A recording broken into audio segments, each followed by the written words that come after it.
শুভ সকাল, স্বাগত এশিয়ান টেলিভিশনের নিয়মিত আয়োজন এশিয়ান সংবাদ বিশ্লেষণে। আপনাদের সাথে আছে আমি রিহাদ মাহমুদ। দর্শক, এই অনুষ্ঠানে আমরা দেশের শীর্ষস্থানীয় সংবাদপত্রে প্রকাশিত খবরগুলো নিয়ে আলোচনা করে থাকি। চলুন জেনে নেই কি কি সংবাদ প্রকাশিত হয়েছে আজকের খবরের কাগজগুলোতে।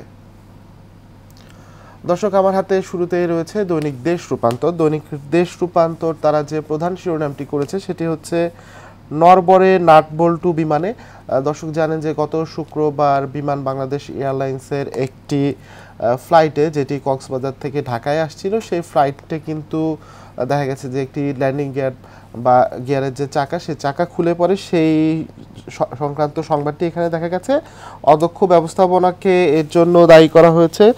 যদিও পাইলটের দক্ষতায় সেই বিমানের যাত্রীরা রক্ষা পেয়েছেন, কাজে ঠনঠন হলেও ইঞ্জিনিয়ারদের রমরমা অবস্থা।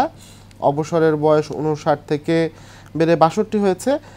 অদ্ভুত কিসিমের সার্টিফিকেট ভাতা পান মাসে সর্বোচ্চ, যেটি 50,000 টাকা। এই সংবাদ রয়েছে। পাশেই দেখতে পাচ্ছি মাইক্রো ক্রেডিটেই ব্যাংকিং এর ভবিষ্যৎ, ডক্টর ইউনুস।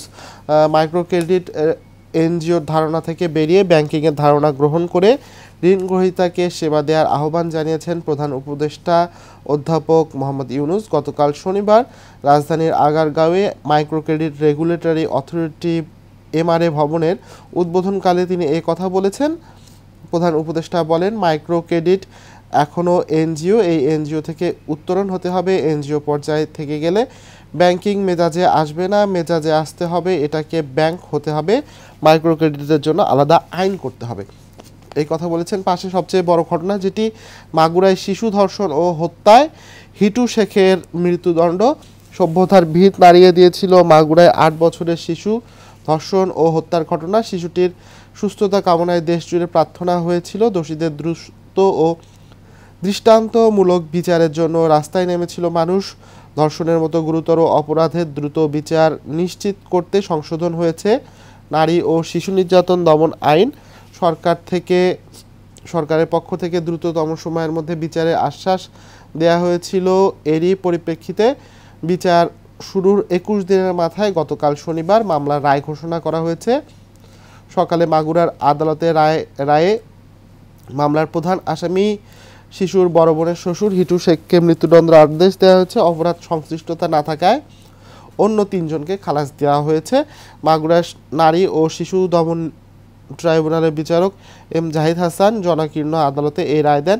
এর আগে সকাল 8:30টায় কড়া নিরাপত্তায় আসামিদের কারাগার থেকে আদালতে আনা হয়।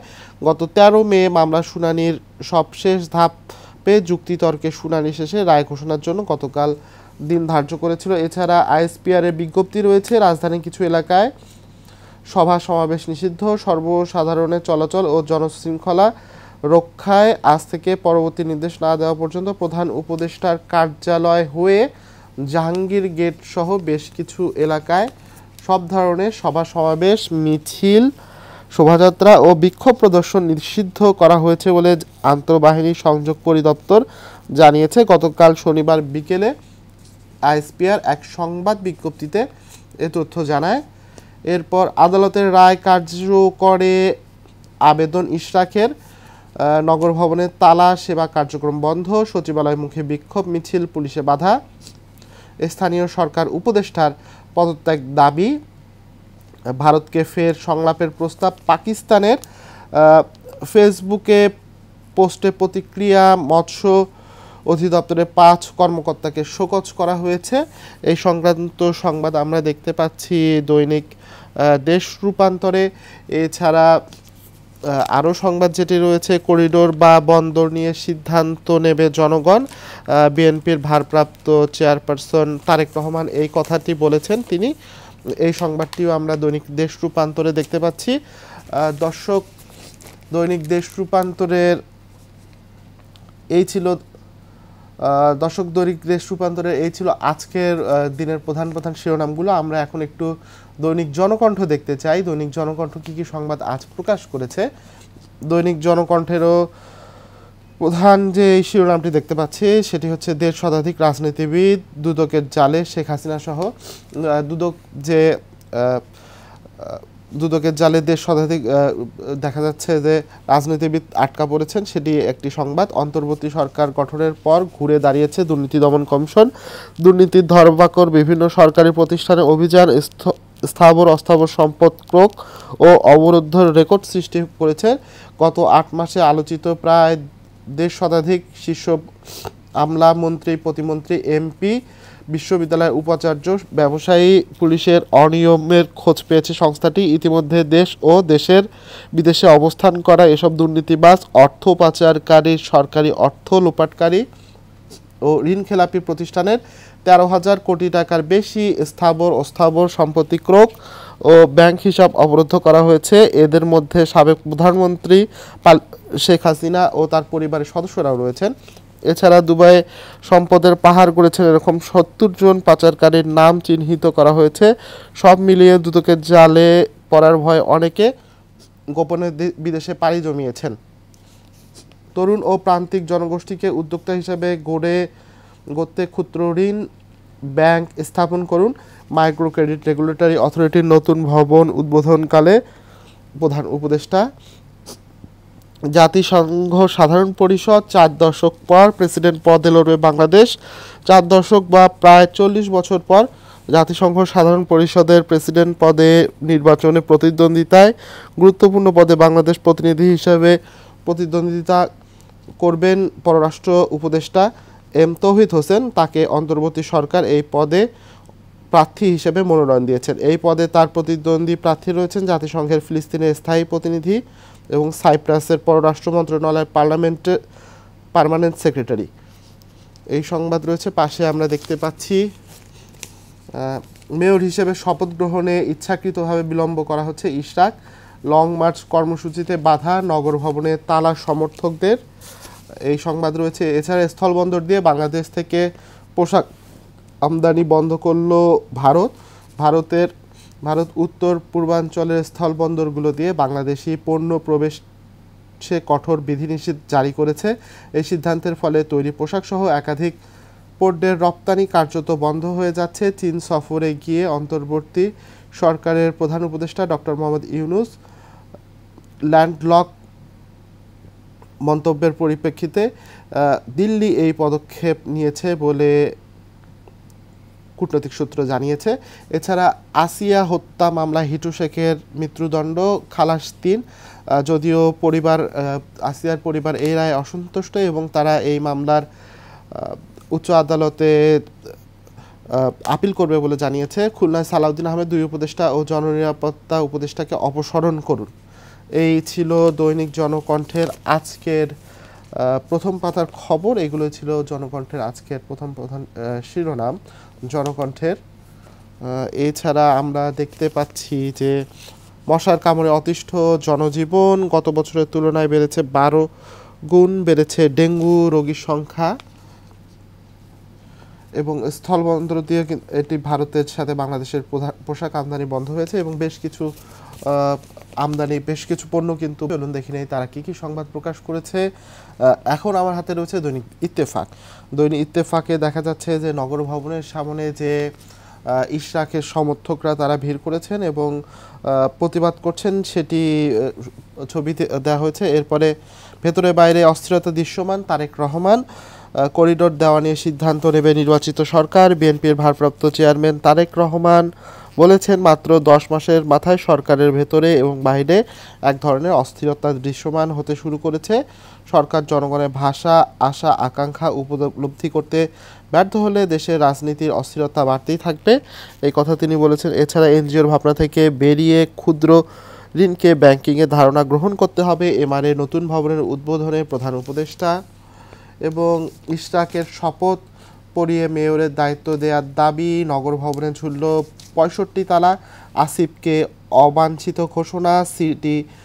ঢাকা দক্ষিণ সিটির সব সেবা ব্যাহত, অঘোষিত ছুটিতে কর্মচারীরা।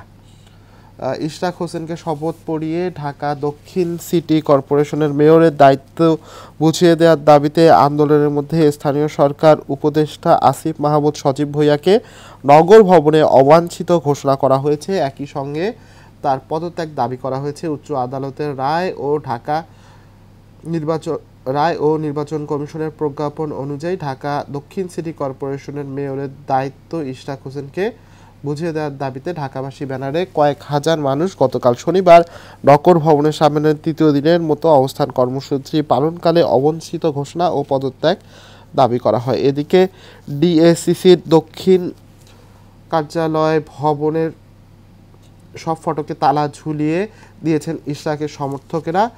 সব মিলিয়ে নগর ভবনে মোট ৬৫টি তালা দেওয়া হয়েছে। এরপর শিশু আসিয়া ধর্ষণ ও হত্যা মামলা হিটু শেখের মৃত্যুদণ্ড ৩ আসামি খালাসে মায়ের অসন্তোষ। পাশে রয়েছে তৈরি পোশাকসহ বেশ কিছু পণ্য স্থলবন্দর দিয়ে ভারতে প্রবেশের নিষেধাজ্ঞা। সীমান্তের স্থলবন্দর ব্যবহার করে বাংলাদেশে তৈরি পোশাকসহ বেশ কিছু পণ্য আমদানি নিষেধাজ্ঞা দিয়েছে ভারত। এখন থেকে শুধু কলকাতা ও মুম্বাইয়ের নাভা শেভা সমুদ্র বন্দর দিয়ে এসব পণ্য ভারতে প্রবেশ করতে পারবে। ফলে উত্তর পূর্বাঞ্চলের 11টি স্থলবন্দর দিয়ে এসব পণ্য আর ঢুকতে পারবে না। পাশাপাশি ভারতের আসাম, মেঘালয়, ত্রিপুরা ও Mizoram land custom station checkpost দিয়ে প্লাস্টিক সামগ্রী, কাঠের আসবাব, কার্বোনেটেড পানীয়, ফলের স্বাদযুক্ত পানীয়, প্রক্রিয়াজাত খাদ্য, তুলা ও তুলার বর্জ্যসহ বেশ কিছু ভোগ্যপণ্য রপ্তানি করা যাবে না। পশ্চিমবঙ্গের চ্যাংরাবান্ধা ও ফুলবাড়ি শুল্ক স্টেশনের জন্য এটি প্রযোজ্য হবে। গতকাল শনিবার ভারতের বাণিজ্য ও শিল্প মন্ত্রণালয় থেকে এক আদেশে এ তথ্য জানানো হয়। দর্শক, এই ছিল দৈনিক ইত্তেফাকের আজকের প্রথম পাতার সংবাদ। আমরা এখন একটু দেখে নেব দৈনিক যুগান্তর কী কী সংবাদ প্রকাশ করেছে। দৈনিক যুগান্তরে যেটি আমরা দেখতে পাচ্ছি যে বিএনপির একটি সমাবেশ খুলনা সার্কিট হাউস মাঠে শনিবার খুলনা ও বরিশাল বিভাগীয় তারুণ্যের সমাবেশে বক্তৃতা দিয়েছেন বিএনপি নেতা সালাউদ্দিন আহমেদ, সেই ছবিটি উঠে এসেছে।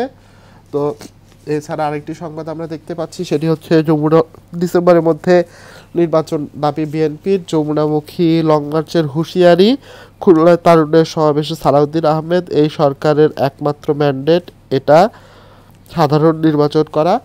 একজন বিদেশি নাগরিককে সরকারের জাতীয় নিরাপত্তা উপদেষ্টা করা হয়েছে, তাকে বিদায় করুন। নিরপেক্ষ বজায় রাখতে চাইলে সরকার থেকে এনসিপির 2 প্রতিনিধিকে পদত্যাগের আহ্বান জানানো হয়েছে। অবৈধ ভারতীয়দের নিয়ম মেনে ফেরত পাঠানো হবে। স্বরাষ্ট্র উপদেষ্টা লেফটেন্যান্ট জেনারেল অবসরপ্রাপ্ত জাহাঙ্গীর আলম চৌধুরী বলেছেন, যেসব ভারতীয় নাগরিক অবৈধভাবে বাংলাদেশে আছেন তাদের ভারতের মতো পুশব্যাক করা হবে না, যথাযথ প্রক্রিয়া অবলম্বন করে ফেরত পাঠানো হবে। শনিবার সুন্দরবনের শ্যামনগরে বিজেপির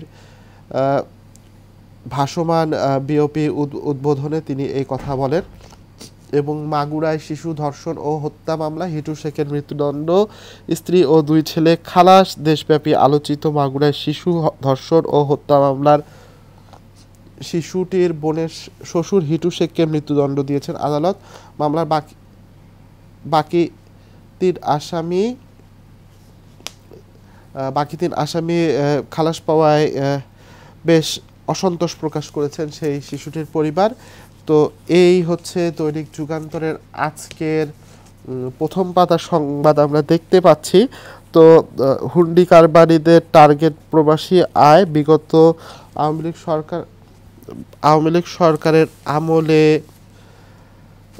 আমলে কিন্তু হুন্ডি কিন্তু প্রবাসীদের আয় ছিনিয়ে নিয়েছিল, সেই বিষয়টি একটি সংবাদ রয়েছে। এছাড়া এই ছিল দৈনিক যুগান্তরের আজকের প্রথম পাতার সংবাদ। আমরা এখন একটু দৈনিক প্রথম আলো কী কী সংবাদ প্রকাশ করেছে তা দেখে নেব। দৈনিক প্রথম আলোর আজকের কী কী শিরোনাম রয়েছে আমরা সেটা একটু এখন দেখে নেব। দৈনিক প্রথম আলো, বরাদ্দ কমছে শিক্ষা স্বাস্থ্যেও, জুলাই অভ্যর্থনার চেতনা বাস্তবায়নে থাকছে বিশেষ বরাদ্দ।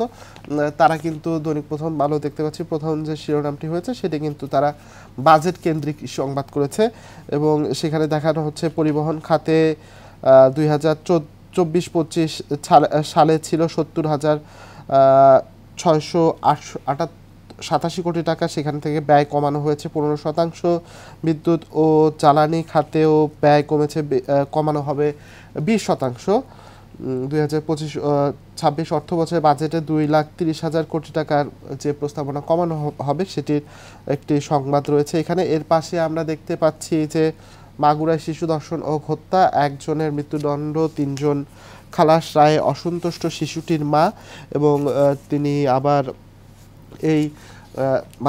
এই মামলাটি তিনি আবার হাইকোর্টে তিনি যাওয়ার কথা বলেছেন। স্থলপথে বাংলাদেশি কিছু পণ্য আমদানিতে ভারতের নিষেধাজ্ঞা জারি করা হয়েছে, সেই সংবাদটি রয়েছে এখানে। এবং আকর্ষণ হারাচ্ছে জাতীয় জাদুঘর, কমছে দর্শক।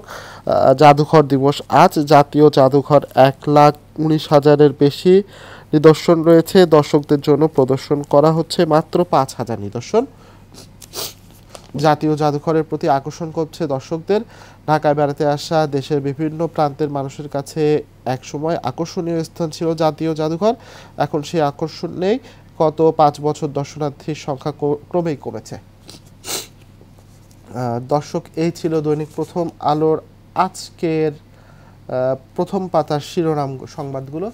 দর্শক, আজকে বেশিরভাগ সংবাদপত্রের প্রথম শিরোনাম হয়েছে, সেটি হচ্ছে মাগুরায় আলোচিত আসিয়া ধর্ষণ ও হত্যাকাণ্ডের রায় হয়েছে নিম্ন আদালতের, সেই সংবাদটি। এছাড়া প্রধান উপদেষ্টা ডক্টর মোহাম্মদ ইউনূস গতকাল এমআরএ ভবনের উদ্বোধন করেছেন এবং বিএনপির ভারপ্রাপ্ত চেয়ারপারসন তারেক জিয়া তিনি বলেছেন যে বাংলাদেশের করিডোর অথবা বন্দরের বিষয়ে সিদ্ধান্ত নেবে নির্বাচিত সরকার। এই সংক্রান্ত সংবাদগুলোই আজকের বেশিরভাগ পত্রিকার প্রধান শিরোনাম হয়েছে।